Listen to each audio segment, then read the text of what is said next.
I'm Anna Foster. I present Drive on Radio 5 Live, which is on every day, Monday to Friday, between 4 and 7. We get in at about 2 o'clock. There's me and my co-presenter, Tony. We come in and the team have already got a skeleton of a programme together, really. There are lots of things that are already in what we call the running order. It's a 3-hour programme, so we will sit down and the people who are putting the programme together will talk us through each hour.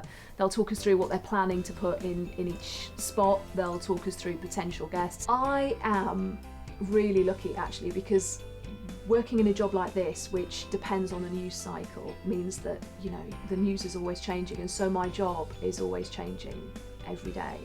And one of the great things about 5 Live is that, you know, we're always right at the centre of it. I have a, you know, great set of bosses and editors who really like us to be right at the heart of the story. We have fantastic listeners who always get in touch, sometimes to praise, sometimes to have a go at us, frankly. You know, it's the thing with text messages, you know, that never used to be the case, but nowadays you can say something and you know what people think of it, because they'll tell you on a text message or on Twitter very soon afterwards. Joining us as a guest, do you believe there's any possibility of an exodus of Arsenal stars this summer due to that discontent that there is with Arsene Wenger? I like talking to people. I mean, they say it about journalists, but I am naturally really nosy, and I just always want to know everything about everything, which I think helps.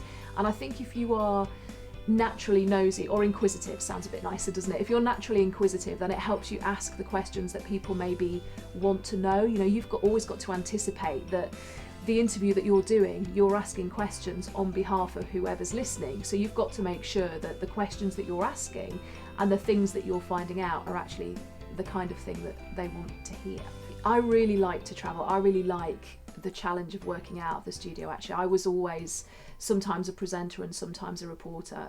So in November of last year, I went to Iraq, to the refugee camps around Mosul, to see the people who had, well, they'd been living under Islamic State rule for 2 years and they just left. So some of the stories that they had to tell were extraordinary and really chilling. You know, teenagers who talked about seeing beheadings in the street. We met whole families they'd left Mosul with absolutely nothing. They had nothing left because they'd had to trade every last thing they owned. We met one couple and the wedding ring, her wedding ring was the last thing they owned, and they had to trade that to try and get a tiny bit of food to eat. And whole families who were living in one little tent crammed in. You know, they were cold, they missed home.